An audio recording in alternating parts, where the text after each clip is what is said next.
Good morning, W.W. Robinson. Today is October 24th, 2018. We had some technical difficulties again with the first take we tried to have.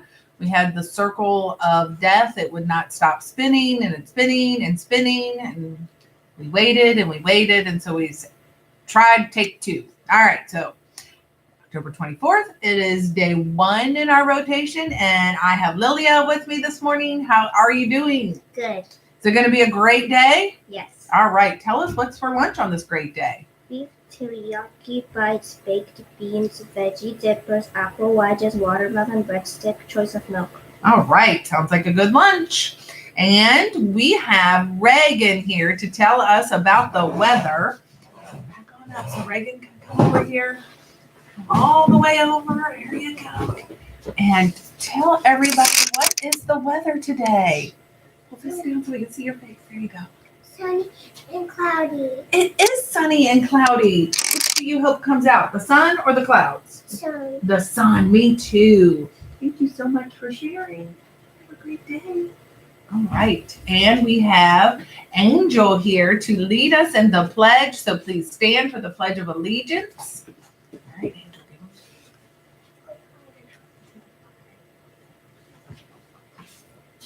Ready?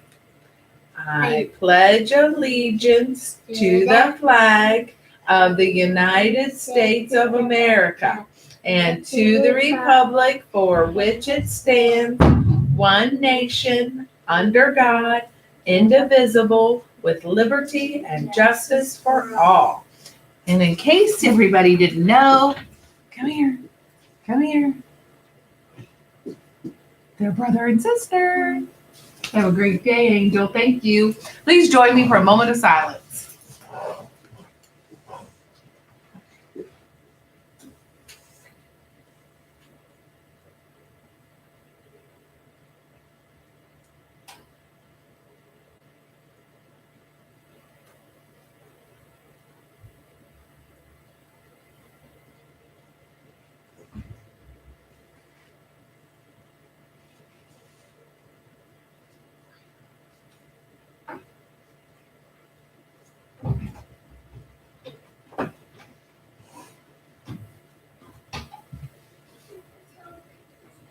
Okay, thank you. And we have a few birthdays to announce today.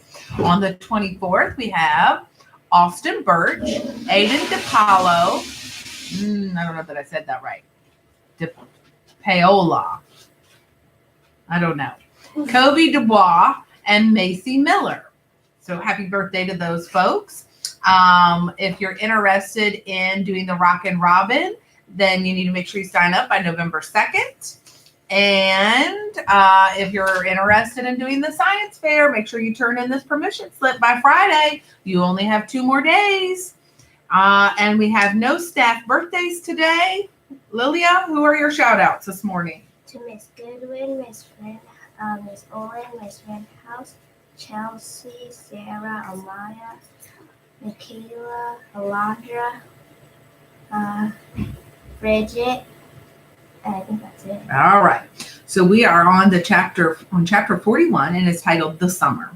On clear summer days, Roz and Brightville and Chit Chat like to go exploring. They investigated the island's sandy southern point.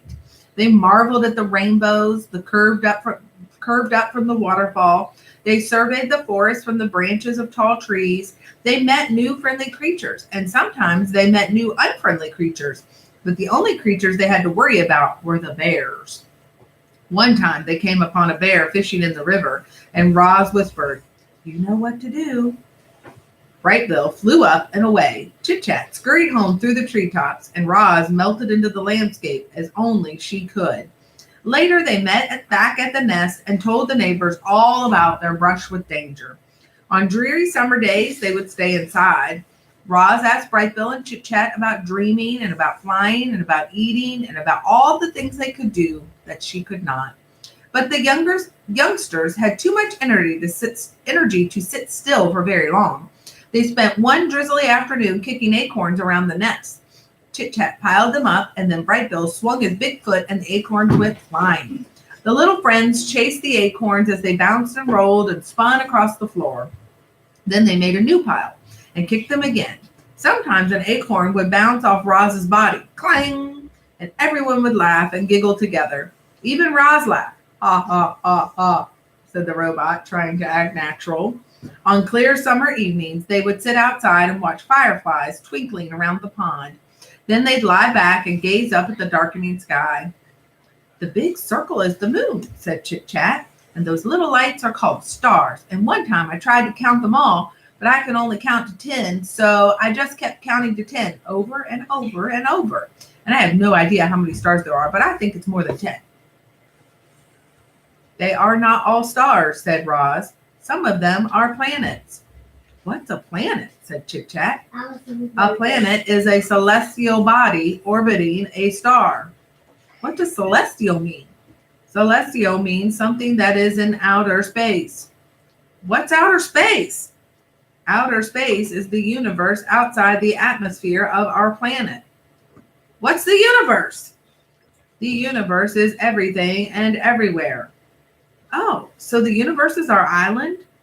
None of them would ever really understand the universe, including Roz.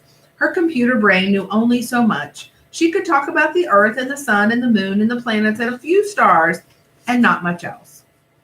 The night sky was full of streaking, shimmering, and blinking lights that she simply couldn't identify. Clearly, Roz was not designed to be an astronomer.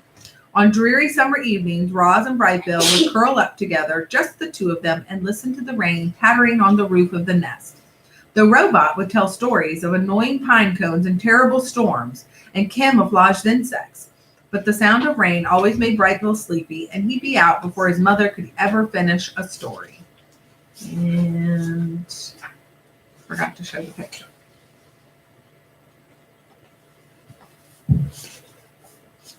All right, chapter 42, The Strange Family.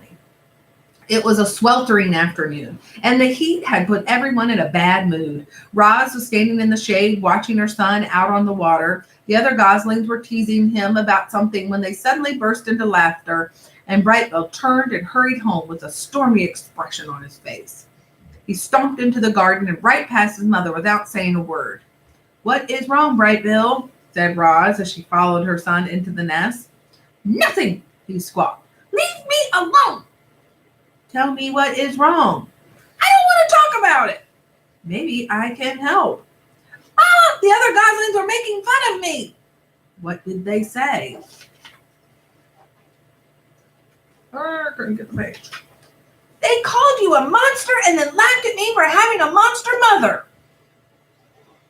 "They should know by now that I am not a monster. Would you like me to talk to them?" "No, don't do that. That'll just make things worse." The robot sat next to her son. "Mama, I know you're a robot, but I don't understand what a robot is." "A robot is a machine. I was not born. I was built." "Who built you?" "I do not know. I do not remember being built. My very first memory is waking up on the northern shore of this island." "Were you smaller back then?"